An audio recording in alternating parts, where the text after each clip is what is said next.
Okay, midweek edition of Sports Bang. That is what is coming your way at this time. It is 27 minutes before 8 o'clock. Of course, you're tuned to the Integrity Station, Splash 105.5 FM. It's a Wednesday morning, the 16th day in the month of August, year 2023. We're broadcasting from the capital of Oyo State, Ibadan, in Nigeria. My name is Tunde Olawuwo, and this is Sports Bang, your daily breakfast sports show where we bring you the best and the latest in the world of sports, whether it's football or it's boxing. You think of athletics, you think of tennis, anything whatsoever, we have it covered for you. And from now till 8 o'clock, it's going to be a journey into the exciting and dramatic world of sports. 3SC through to Optima Energy Gold Cup semi-finals. Like I always say, hopefully they take this blistering form into the season properly. Australia and England clash in epic semi-final. Remember, Spain is waiting in the wings. The first time that you have Spain at this level, and they're saying that, look, we haven't come to play in this FIFA Women's World Cup. Also, the transfer market is still open. A lot of interesting gists around in that area. So, please be our guest from now till 8 o'clock. Remember, you can stream us live on our YouTube page, Splash 105.5 FM Ibadan. Splash 105.5 FM Ibadan on YouTube. Drop your comment. Femi Femaiti, good morning to you. Good morning to you today. Good morning to our beautiful listeners. Good to be back here this wonderful Wednesday morning. A good time to talk sports. So many tournaments, especially the FIFA Women's World Cup getting to its climax with the second semi-final game today, and probably the most competitive semi-final game, Australia versus England. I can remember very well when England had their over 30 games unbeaten run. It was Australia through a goal from Sam Kerr that ended that particular unbeaten run. So today, Australia could become the first host country to play in the final of the FIFA Women's World Cup, and that will be big, especially considering how low they felt, when they lost their second game of the tournament to Nigeria. Still the only game they've lost in the tournament so far, so kudos to Nigeria, but definitely. And of course, today is the UEFA Super Cup. Manchester City, well, let's just say injury hit Manchester City against Sevilla. Definitely they go into the game as the favourite, but they also went into the Community Shield as the favourite too. Is this what you're wishing? What you think? This Manchester City team, without Kevin De Bruyne, are still a far superior team to Sevilla. However you look at it. Absolutely, definitely. They're still far superior when it comes to quality in goalkeeping, quality in defense. Even the midfielders that are left now, the Bernardo Silvas, the Rodris, the Phil Fodens of this world. Let's talk about Rodri. I mean, when Fernandinho was going to leave that team, it felt as though it would be such a huge task for them to be able to replace his influence, his competence, his leadership. But, I mean, then came Rodri. And he's been everything that Fernandinho was, and maybe even more. Even more, absolutely. I mean, it may not have offered, the physical presence, the strong black presence, so to speak, in the midfield when he first came in. In fact, it took him about a season to acclimatize, to fit in fully. But as soon as he hit the ground running, oh my God, I mean, I never saw that Rodri at Atletico de Madrid. Amazing job for the Manchester City scouting team. He's everything in the Manchester City midfield now runs through him. In fact, he is the fulcrum of the Manchester City midfield. He's the one that allows them play, the possessive, the press high football that they're able to play. And the bad thing about this is the fact that I don't think he has a good backup.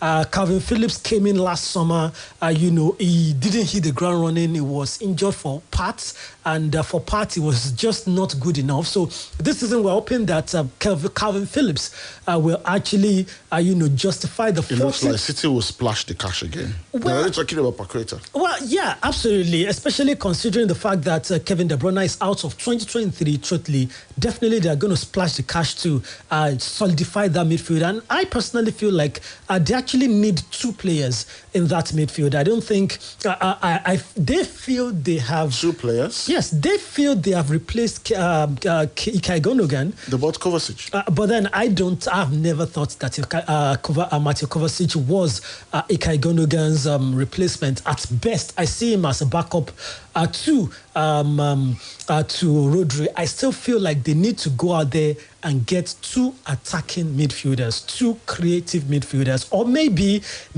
just decide to make Foden full-time, midfield. Don't put him to the wings. I mean, in the competition, was it competition or against Burnley? Against Burnley. When Kevin De Bruyne went out and Kovacic came in, Bernardo Silva was brought to the midfield and Foden went to the wings. I think they need to decide where they're going to play Foden this season. I think he should be in the midfield, especially with the absence. He's the closest, so to speak, to De Bruyne that they've got in the team right now when it comes to passing, when it comes to vision and all that. When it comes to long passes also, Bernardo Silva has that short tete-a-tete, passing range. Give me, I give you, like the tiki-taka style of play that Spain is used to. So I think they need to decide if they are bringing in two attacking midfielders or they are making Phil Foden a midfielder, in which case they will need to bring in a winger. So these are some of the issues that they need to sort out before the September 1st deadline of the transfer window. But so far, it's looking like tonight shouldn't be a problem for Manchester City, actually. Okay, let's come back home. Shooting Stars of Ibadan. 3SC made it to a third consecutive semi-finals of the Optima Energy Good Cup pre-season tournament after they defeated former champions Niger Tornadoes 2-1. The FC Bade Stadium in Apele Shegamu hosted the match day 2 titanic battle between the two Nigerian Premier Football League teams. However, Tornadoes would have salvaged the point, but will rule a late penalty miss in added time. In the first match day 2 game of Group B, Trade Save FC and FC Ibadan shared the spoils after a thrilling encounter. Shooting Stars led the log with 6 points, followed by Trade Save FC on 2 points, while FC Ibadan and Tornadoes have garnered a point each. Absolutely amazing, actually. Well, it's pre-season, but also it may be a pointer to maybe there's something right or something good, is happening over there at Shooting Stars. I hope that Benga Ogunpote continues to train his team because the truth is there's the target. Last season, okay, fine, they had excuses, but this season there are no excuses. The target is a continental ticket, and if they'll have to go against Enyimba, Rivers United, Aqua United, and all the other traditional teams, including the ones that are coming up like Remo Stars. Remo Stars have been consistent on the continent now for about 2 seasons consecutively. If they are going to go against those, should I say, established teams that are not in a rebuilding process like Shooting Stars, teams that are already settled, they need to start racking up these performances. England and Australia are both hoping to make history by reaching the Women's World Cup final for the first time when they meet in Sydney today. The Matildas had never advanced beyond the quarterfinals before the tournament, while European champions England are playing in their third successive World Cup semi-final. I remember their coach, Wigman, said, "We are known as the semi-finals team. Now it is time for us to prove that we are better than that." Remember, the winner will face Spain in Sunday's final at Stadium Australia in Sydney. Yesterday, we sort of called it right, myself and Blessing, that Spain was likely to win against Sweden. Absolutely an amazing game. A game that left all of the action late. Definitely, Spain scored late.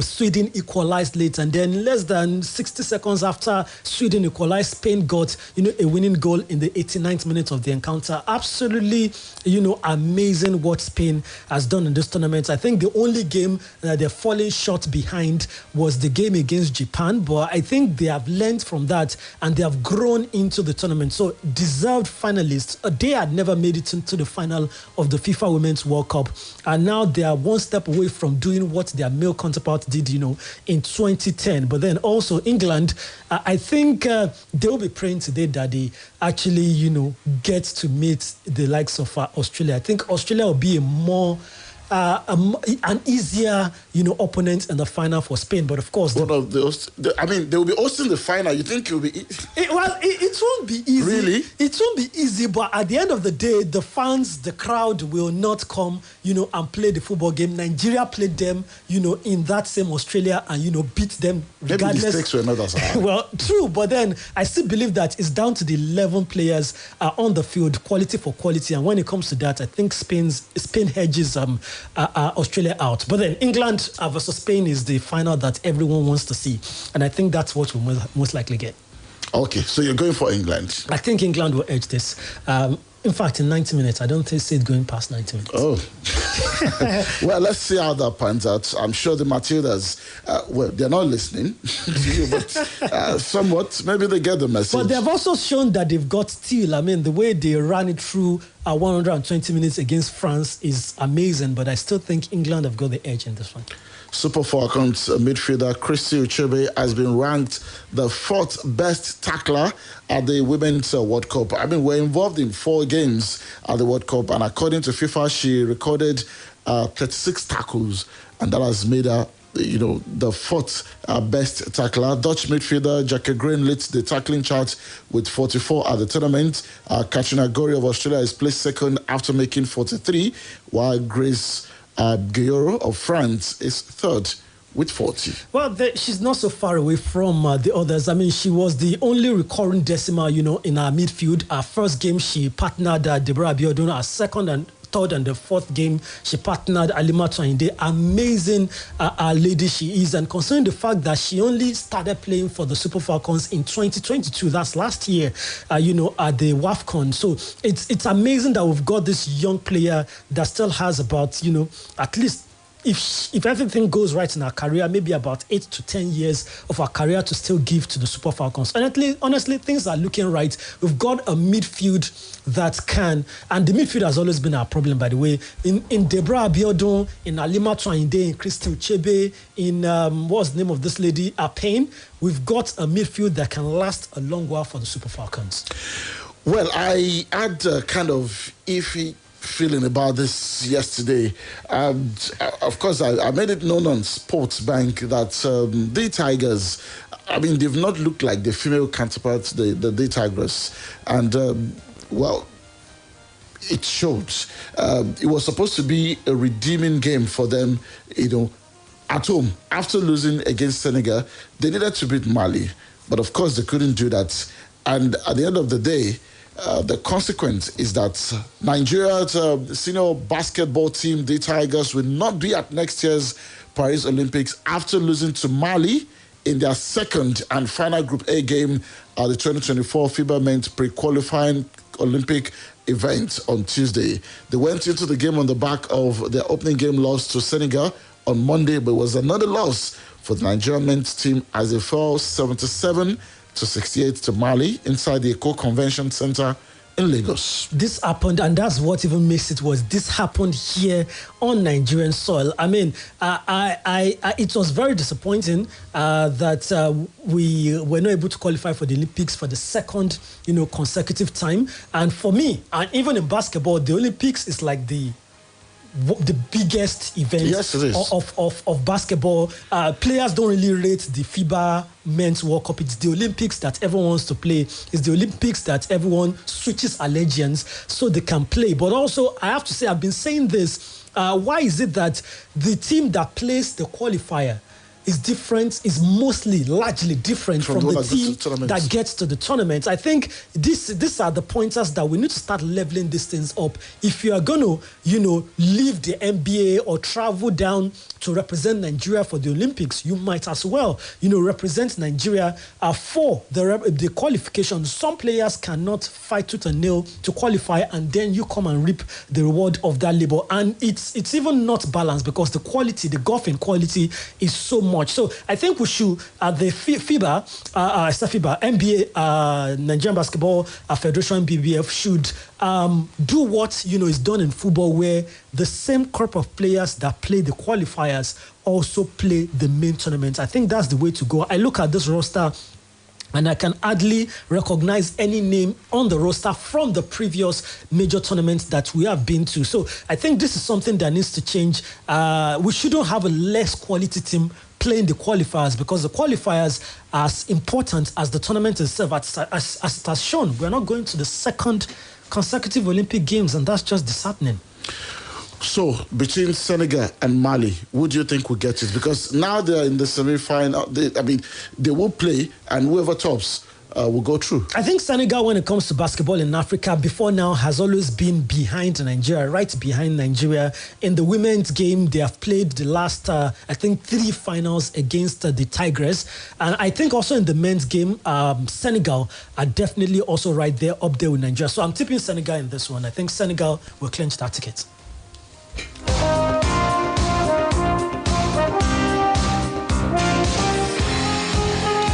Okay, let's see how this pans out. Moving straight to some footballing G's on Sports Bang this morning. 3 Premier League officials at the centre of a decision not to award a penalty to Wolves at Manchester United have been overlooked for this weekend's matches. Wolves were denied a late penalty on Monday when United keeper Andre Onana crashed into Cesar Kaladzic and failed to make contact with the ball. Referee Simon Opa, video assistant referee Michael Salisbury, and assistant VAR Richard West are regarded as not selected rather than dropped, as the weekend appointment had not been made prior to Monday's game.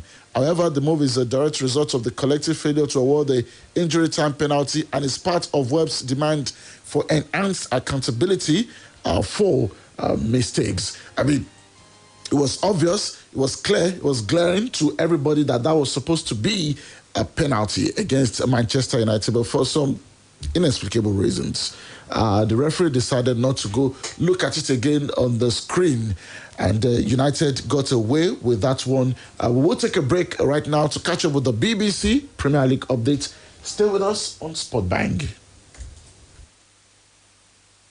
I'll be BBC Premier League update from the home of Premier League football. Hello from Colm Harrison at the BBC Sports Centre. Manchester City have confirmed that Belgian midfielder Kevin De Bruyne faces a lengthy spell on the sidelines. He sustained a hamstring injury during Friday's 3-0 win at Burnley.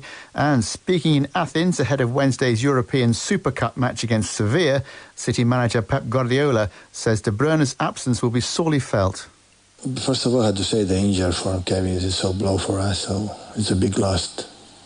Kevin having specific qualities and that you can lose it, for 1 game, 2 games, but for a long time it's really, really tough for us. We have to decide if surgery or no surgery, but we'll be 3-4 months out, I think so. Burnley have strongly condemned the behaviour of their fans who threw items onto the pitch during Friday's game against City.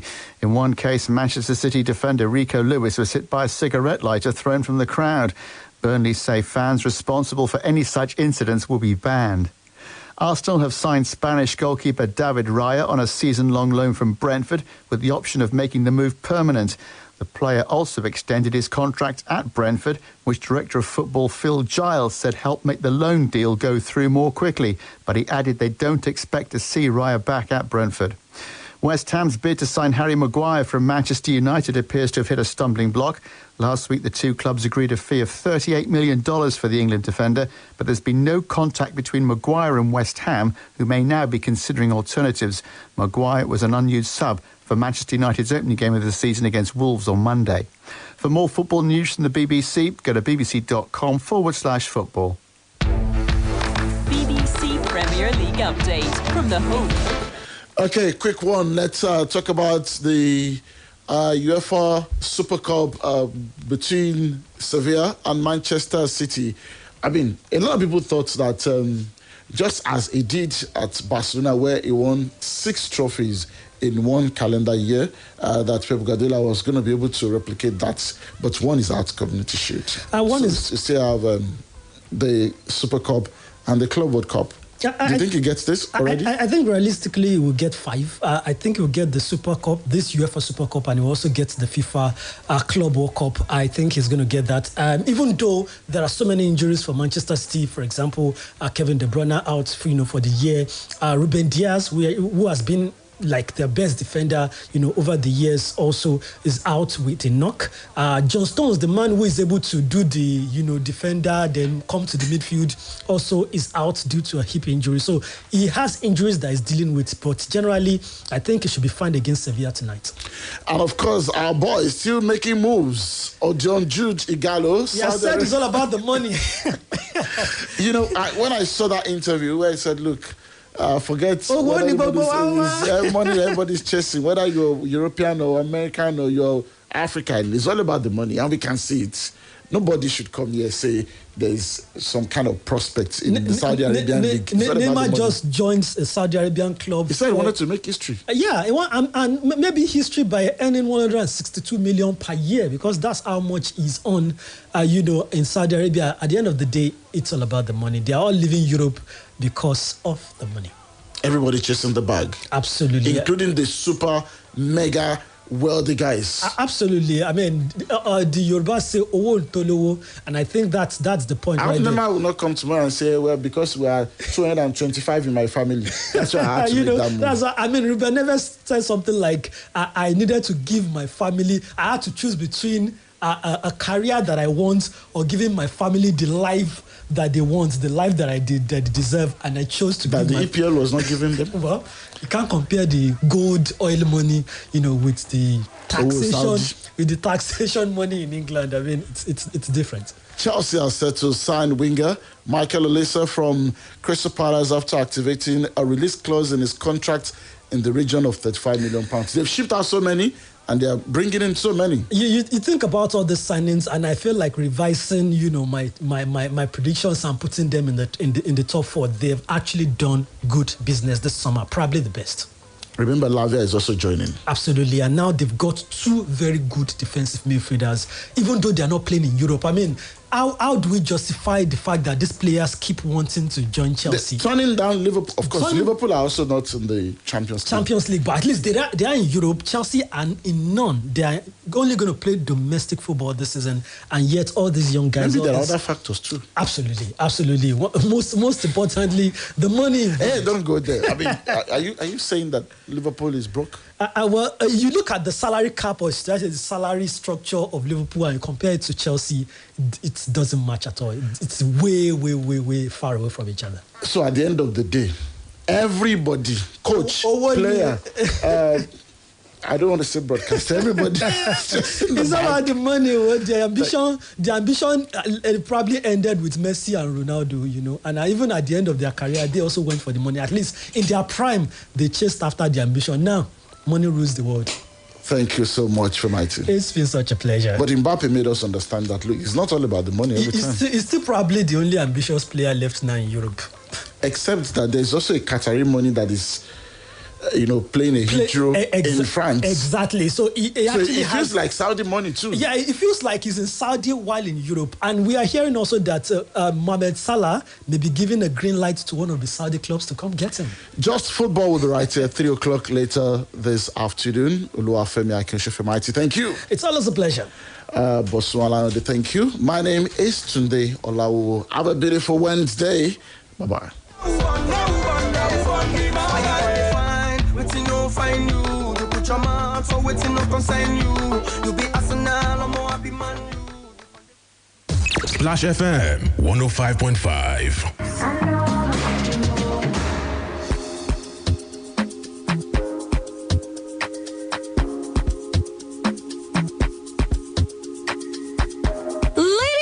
Gentlemen, fasten your seatbelts as we are about to bless your ears with electrifying news.